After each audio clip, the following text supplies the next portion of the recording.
LDComics is a women-led welcoming to all forum run by creators.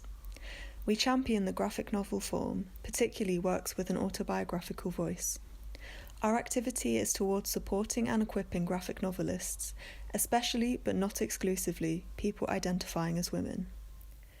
Established in 2009 by Sarah Lightman and Nicola Streeton as Ladies Do Comics, today LDComics is run by a committee of 6 published graphic novelists: Charlotte Bailey, Rachel Ball, Emma Burley, Lou Crosby, Wallace Eates and Nicola Streeton.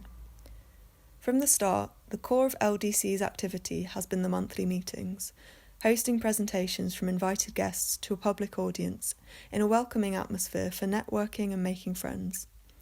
The introduction of LDC online monthlies aims to replicate the joy and stimulation of our physical meetups. Everyone is welcome.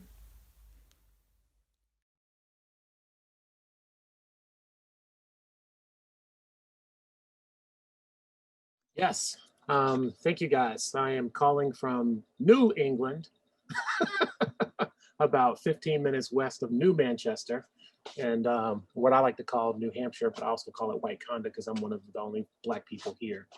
Let's get started. I'll start this really quickly so make sure everybody can see what I'm doing here. So I always start this off by talking about my second grade teacher, Miss Norton, who, and when I was in college, I had to write a paper about her, where I had to write a paper about how I would rearrange Dante's hell, and Mrs. Norton would have been guarding the inner circle of hell. She was absolutely one of the most evil individuals I ever heard, and probably racist too. I grew up in Southwestern Virginia, so most of my teachers would have only been most of my white teachers would have only been teaching Black kids in integrated schools for probably about 5 or 6 years by the time I got to school. But she was really terrible. But one of the things that she did was read to us every day.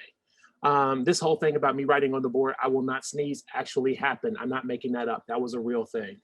And these are all pages from my memoir, Fights, One Boy's Triumph Over Violence. So she was terrible, but she used to read to us every day. And she even took us to the library on a trip. And I lived 1 block away from the library at the projects that I grew up in. So that was like the place that I would go and spend my time.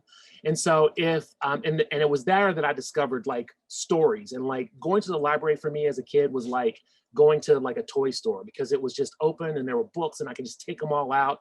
And so I would like grab all these books and walk down this long this long hill with like a stack of books.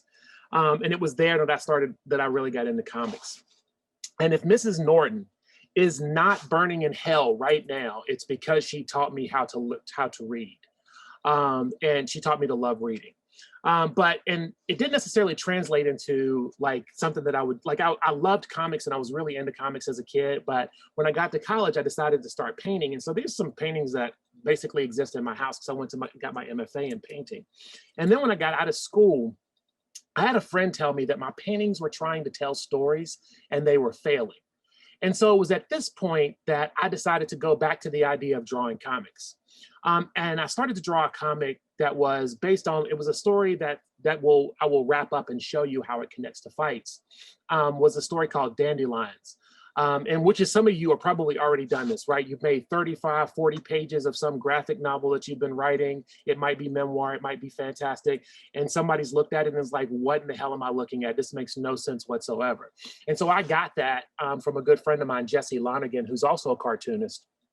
And it pushed me to go back to the idea of thinking about how to tell stories using comics. So at this point, I started researching Chris Ware and getting really involved in, like I was like in love with Chris Ware at one point, and even going further back and finding little Winsor McKay, Joe Sacco, and looking at a lot of these cartoonists who I became really big fans of, including Eleanor, by the way.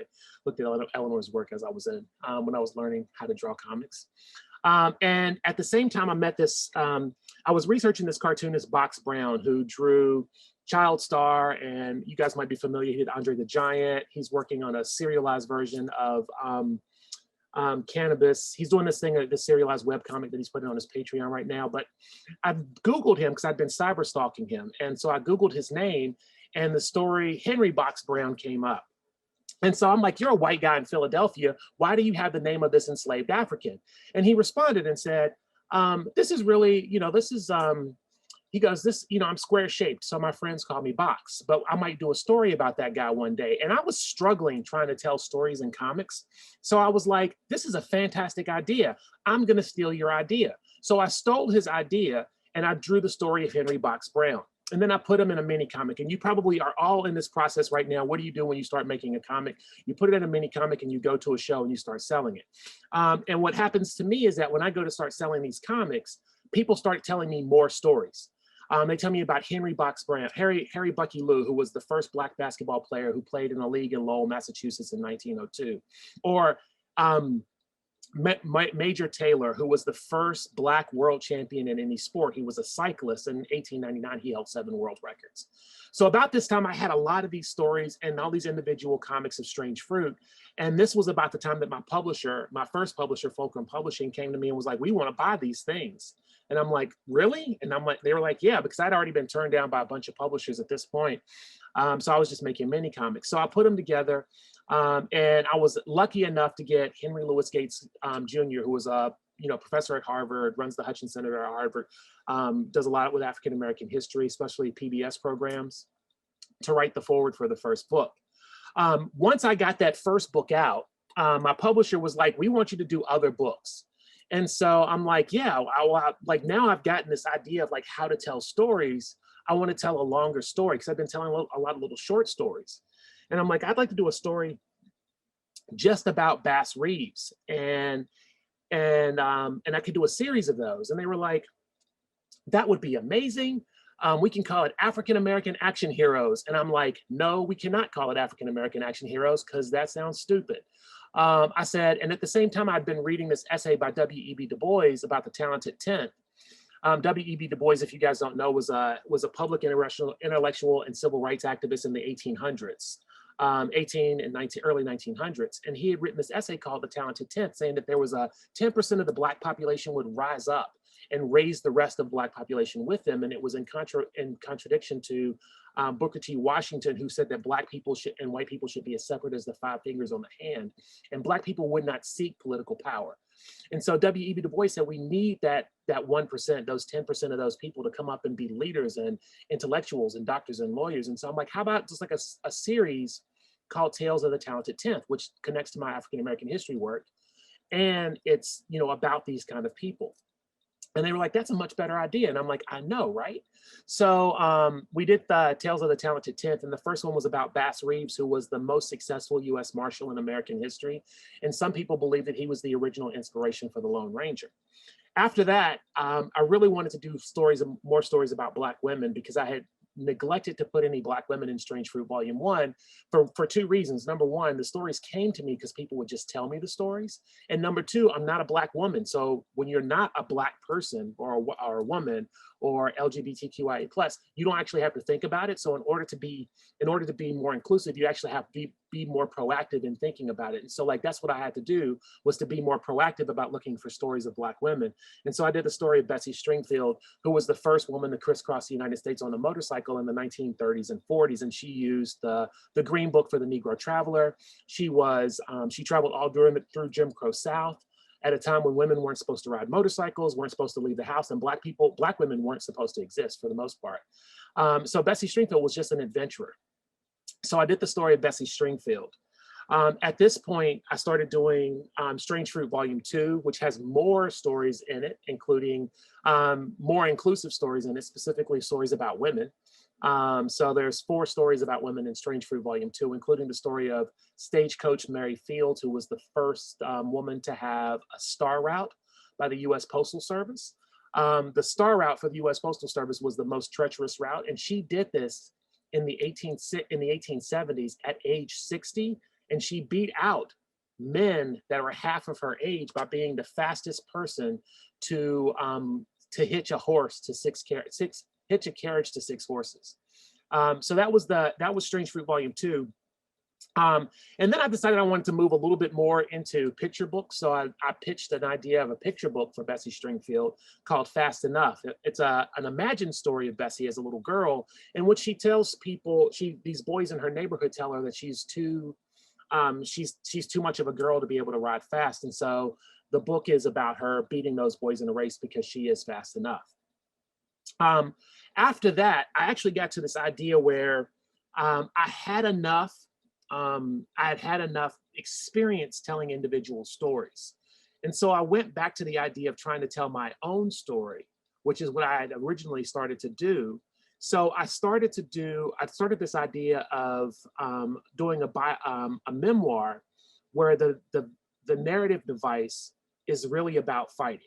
Because I grew up in Southwestern Virginia, I grew up in the projects, I was poor, I fought all the time. Now I live in, like I said, White Conda. I live on 3 acres of land in the middle of nowhere, and my kids don't have to do this. And my son came home from school once, and he said to me, there was a fight. And so I went through my head. I'm like, I got to teach this kid how to fight. Got to make sure he knows what to do. And then I thought about every single fight that I got into as a kid and the things that were sort of surrounding those fights, which were emotional abuse, death, physical abuse, sexual abuse, like domestic violence, all of these things that I lived through as a kid and why I was fighting. And so I decided to go back and try to tell that story after talking to my son. And it was actually there was actually 2 parts of this story. One of them is that I had read Raina Telgemeier's Smile, and her book is about dental work, and it's a memoir through dental work. And so that sort of influenced me in my idea about fighting. And then also reading Ta-Nehisi Coates' Between the World and Me about this idea of like, if you're Black in America, you have to protect your body. Like, this is a thing you have to do. You're always thinking about violence, because I grew up thinking about it and internalizing it to the point where it took me a while as an adult to realize that this wasn't normal. And so I went back in and I started telling the story, but a friend of mine actually says that fights is kind of like Raina Telgemeier's Smile, only with instead of dental work, it's the N-word in violence. So that's one of the ways that I typically talk about it. I was happy to learn that New York Times said that Fights was one of the best graphic novels of 2020, which was pretty amazing, and was a great thing to wake up on in December. So that was pretty fantastic. But I want to go back to, just for a second, this idea of like beginning with this project and then like 7 or 8 years later coming back to it. The left-hand screen is an example of a page from Dandelions, that first story that I was doing. And the right-hand side is a page from Fights. So you can see that even though like I completely abandoned the idea of the story, some of the stuff that I was doing actually seeps over into what eventually ends up being in Fights. This character here, which is a family member, which is a hodgepodge of family members, and this is a hodgepodge of, but she stays the same. If you see, mostly she stays the same. So she does that. Next month, I have another volume, number 3, in Tales of the Talented Tenth, which tells the story of Robert Smalls, who was a enslaved African who stole a Confederate warship and sailed it through Confederate waters to the Union. And then he founded the South Carolina Republican Party, wrote one of the first laws in America that actually helped codify free education in America, free public education. So that story is going to be out next month, which I just recently finished. And so like, let me just tell you that I've done all of this in probably the last 7 years. So all of these books have been published in the last 7 years. So I've been, while also teaching full-time and having a family. So this is me all the time. Recently, last year, I signed a contract to do a collaboration with Dr. Ibram McKendy, who wrote the book, How to Be an Anti-Racist, and Stamped from the Beginning, The Definitive History of Racist Ideas in America. And I'm doing the graphic novel adaptation for that. And I was told you guys like to see like process. So I'm just gonna show you a little bit of process of Stamped and how I work on it, because if you've read Stamped, I don't know if you guys have, but it's a 529 page like history tome. It's huge. I have like 5 or 6 copies of it, but it's a big book, right? And I'm trying to make it into a 250 word graphic novel. First of all, this is where I work. This is where that screen at the top is where I see you. Like, I have a giant Cintiq, then I have a MacBook, and then I have an iPad right here. And you can't see it off to the side, but off to the side, there's another laptop that I work on. So it's like a giant command center including my sketchbook, which is right up under this, right over here under this, under the iPad. So like I'm constantly working digitally, but I also go back and forth between digital and analog. So I have like these 3 sketchbooks open up over here too. So this is where I work. And so I work 100% digital for the most part, but occasionally I'll switch back and forth between digital and analog. So this is a page from my iPad. On the left-hand side, you can see this Procreate with a bunch of thumbnail pages. On the right-hand side is a PDF in Liquitex, which is which you can write and draw on at the same time, which is a PDF of Stamped from the Beginning that Ibram sent me a list. He sent me a document that highlighted some areas. So these yellow is where Ibram has highlighted, this is an important thing that I need to keep. And so as you can see, like I'm making notes and drawing stuff and I'm adding a bunch of other things here. Like I'm just, whatever I'm thinking about when I'm reading this, and then I'm drawing constantly the whole time. So like, see these little lines? This is the thing that Liquitex does really well. You can pin parts of, like Dunster fashioned Harvard's curriculum. If you see that comes over here, it's got a line that goes directly to that I can like take, and it stays with me throughout the completion of this PDF document. So from here, I want to show you like this thing here, right? This page. So from this page, what I typically do is I'll cut this page out from this image. I'll cut this out and I'll blow that up to a larger image. And then pencil over top of it, making decisions and choices. Fun fact, this is supposed to be Cambridge. You guys probably know that this is not Cambridge. This is actually Oxford, because when I was doing the pitch, I was looking at all of the British institutions, the British, like Oxford and Cambridge. And for whatever reason, this one stuck in my head as the one that I should draw, which is the wrong one. So I'll change that before this book gets published. But you guys are going to see something when you open up the book, when it comes out next year, you're going to be like, haha, we know that he changed that. So I'll pencil this out. And then then I'll start inking it. But I have another layer that I'll typically do is I'll send the editor the penciled version with the text already in it. So I'll put those things in there and then I'll send it to them. And then at that point, I'll come back and ink it. And because this is my first black and white book, so this one's a little bit faster to do. So, and then from there, I'll ink the final page. And so this like metaphor of Aristotle holding up Cambridge because Aristotle's ideas held up Cambridge, and Aristotle's ideas were the foundation of the racist ideas that get permeated into American universities. So that's a lot. I've been talking really fast because I know I only had like 20 minutes, and I want to give you guys some time to talk. But that's my spiel. You guys can, here I am. You can follow me on Twitter and on Instagram. I'm pretty active. I show lots of things. I put lots of images on Instagram mostly and Twitter. So that's my spiel. You guys have any questions?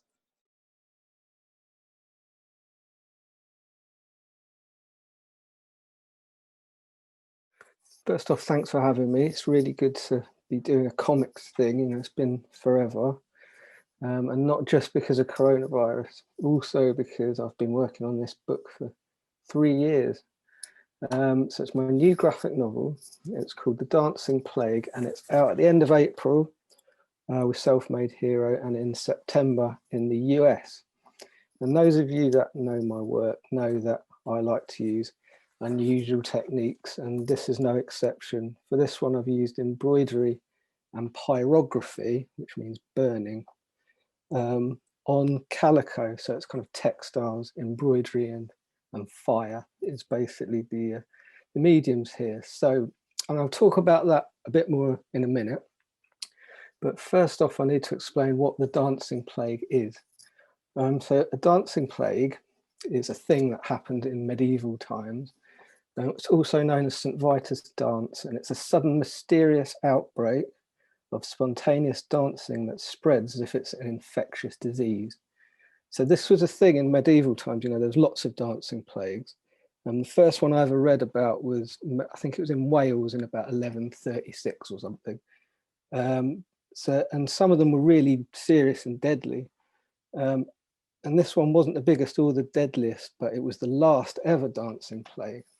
And it happened in Strasbourg in 1518. And because it happened quite, late in the medieval period, it's the best documented So we know quite a lot about it. We even know who started it. It was Frau Truffaut, who began dancing on the 14th of July, 1518. And at first, most people thought that she was just trying to annoy her husband. And everyone kind of stood around laughing at her for days. But after a few days, they started taking it a bit seriously and getting a little worried about her. And she was taken away. We don't know where she was taken to, but she probably was taken to the St. Vitus shrine. And that around that time, that was the point when other people joined in the dancing. And before anyone knew what was happening, there was dozens of people dancing spontaneously. And you know, this wasn't a kind of fun, jolly dance. This was like really distressing. You know, it wasn't like an organized thing. It was like people's limbs were flailing all around. They seemed like they were in a trance-like state, and lots of people danced themselves to death. Now, nobody really knows what this was about, and you know, why it happened. And my book doesn't really seek to answer that. But a clue as to what it was about is really, you know, the mindset of the medieval, you know, the average medieval person on the street. They believed that behind the appearance of reality, there was another reality, a mystical reality that was characterized by a war between heaven and hell that was constantly going on. And the only human weapon in that war was prayer. So if hell was winning the war, then, you know, they had famines and droughts and things like that. If heaven was winning, then you know, everything would be going fine. And you know, you needed a really good clergy to do the praying so that everything would be okay. But in 1518, the clergy was not good. They were a bit like bankers. They, you know, while the population were all starving and in a terrible state and really miserable, the clergy were like overfed. They drunk loads of booze, and they, you know, they attended brothels and things like that. And you know, they were the kind of the elites of their time, and everything depended on them. People were terrified of spending 1,000 years in purgatory and things like that. And the people had no faith in their elites to really kind of guarantee that their souls would be able to go to heaven and not being stuck in purgatory. And there was even like a kind of a militia, like an anti-clergy militia, hiding in the woods, ready to jump out and slaughter all of the clergy at the time. So there was a real kind of animosity there. So I've tried to represent these two. Can't seem to carry on with the. I'm going to stop sharing. Oh no.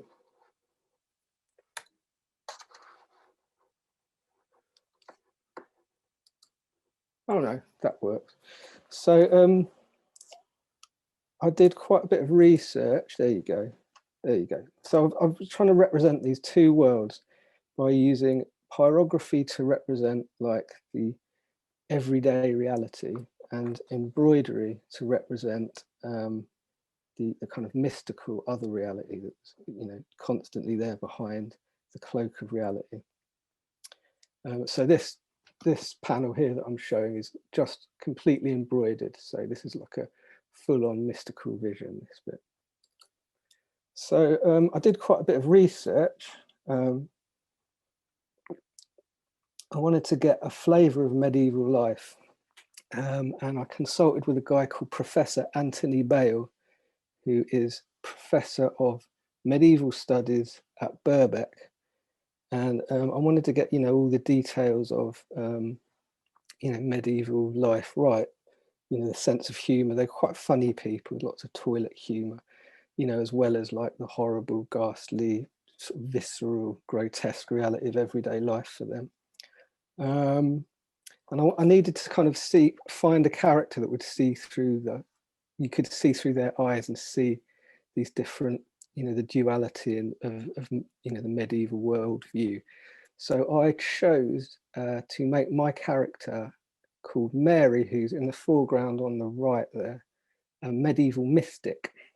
Now, female medieval mystics were another big thing in the medieval world, and they lived a kind of a dangerous, precarious life where you could, on the one hand, you could be verified holy and be kind of, you know, everyone would think you were great and you're a holy woman, although that would mean you'd become an anchoress usually, which would mean that you'd be bricked into a room, a house of stone, and you couldn't ever leave, and you would just do your contemplations and your writings. And on the one hand, you'd be a respected scholar and writer and figure, but on the other hand, you'd be bricked into a room. I mean, you'd have a little hatch, and you might have a servant that would go and, you know, run errands for you. But it was a bit like the kind of Virginia Woolf idea of a room of one's own, only it's like you can never leave it. Julian of Norwich, who was a very famous English medieval mystic, was an anchoress. So that was on the good side. If, you know, you were not verified, and it was always a man that, you know, a bishop or a priest that would decide this, and often they would change their minds.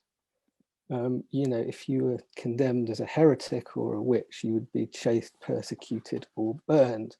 So the two mystics I've decided to base my character on is Christina the Astonishing on the left, who lived in Belgium in 1150, and who really was astonishing. She was very ill and pronounced dead, and then at her funeral she levitated to the ceiling and told everyone she was going to come back and, you know, teach the word of God and be a bride of Christ. She had kind of superpowers, so she could levitate, she could turn into a bird, she could jump in the river and not drown as long as she kept praying, and she could jump in the fire and not get burnt. And she would do this all the time, to the point where people kind of told her to stop showing off. On the right is Marjorie Kemp, who was born in 1373, was British, and she wrote the Book of Marjorie Kemp, which was discovered in the 1930s and was the first ever autobiography in English published anywhere or written anywhere in the world, which not a lot of people know. But this Book of Marjorie Kemp, everyone has to read it. You know, this amazing eccentric voice kind of jumps off every page. She was a middle-class businesswoman, kind of failed businesswoman actually. She had like 14 children, and she didn't have superpowers, but she just basically decided one day that she was going to be a bride of Christ, and she went around wearing white, which annoyed everyone because she had 14 children. And she didn't have superpowers, but her thing was like telling people their secrets. So she would like go up to a bishop or a priest and tell them that they had a love child somewhere, or, you know, tell them that something that no one else knew. And obviously the reaction was varied to this. Sometimes bishops would go, right, you must be a holy woman, and other times they'd be like, no, you're a witch. And she was often chased away and had to escape all the time. She went on loads of pilgrimages, with a husband trailing after like a kind of comedy sidekick. And her USP, her kind of thing that made her different from all the other female mystics, was that she cried and wailed and screamed all the time. Whenever anyone mentioned Christ's passion, it would start her off, and she could be going for days. And all the other pilgrims hated her. They were constantly trying to run away from her. You know, there are bits in the Book of Marjorie Kemp where literally they go, we're getting on that boat, Marjorie, we'll see you on there. And then she sees them sailing off in another boat, laughing. You know, she was amazing, and everyone should read the Book of Marjorie Kemp. And I nearly gave up the whole idea of doing the Dancing Plague, because I kind of thought maybe I should just do a book about Marjorie Kemp. But, you know, perhaps that's for another project. So applying this to my own characters, this is my character Mary on the left, experiencing her first vision of John the Baptist's head, you know, bleeding into this valley, and she kind of predicts a flood, and then she turns into a bird on the right there, which isn't kind of, that's not to spoil it because I'm only really showing you the first half of the book here. Oh yeah, I want to talk a little bit about working on this book during coronavirus because it was a bit weird. I remember working on this panel during lockdown. I mean, I had about half the book done and most of it written, you know, when the first lockdown happened. So on this panel it says, by decree of the magistrates, all music, dancing and gatherings for the purposes of revelry are hereby forbidden. All persons infected by the dancing of their families shall remain indoors, you know, which is obviously resonates somewhat. So I felt like I was kind of living the book, and the authorities kind of had about as much luck with the dancing plague as Boris Johnson and co have had with coronavirus. And it's interesting because 1518 represents this moment between the medieval ideas and these new ideas that were coming in, that were kind of Renaissance ideas. You know, at this point, the printing press had been invented, you know, Galenic, you know, Galen, if you remember your GCSE history, he was like a physician of the ancients and his writing was coming back into vogue. So whereas previous dancing plagues had been solved by the priests, they decided to let the scientists and the medicine, you know, the doctors have a go.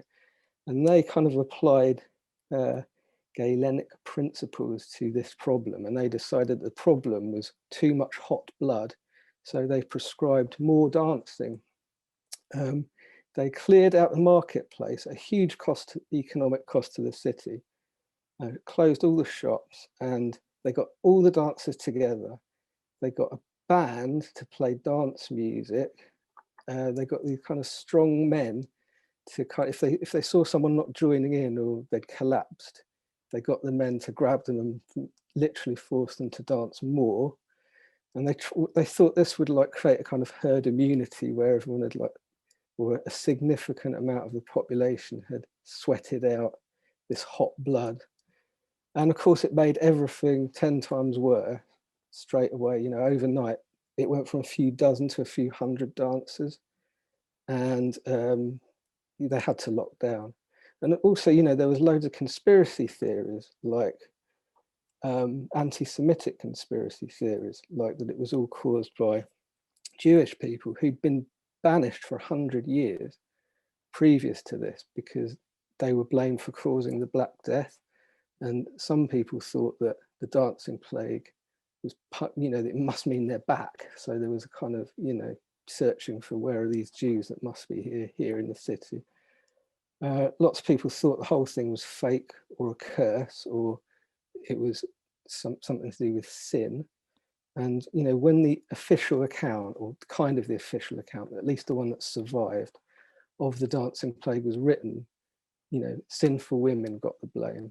So I'm kind of writing all this and, you know, not feeling that we haven't really like come very far in our thinking, and they certainly didn't, you know, we haven't dealt with our current plague any better than they dealt with theirs.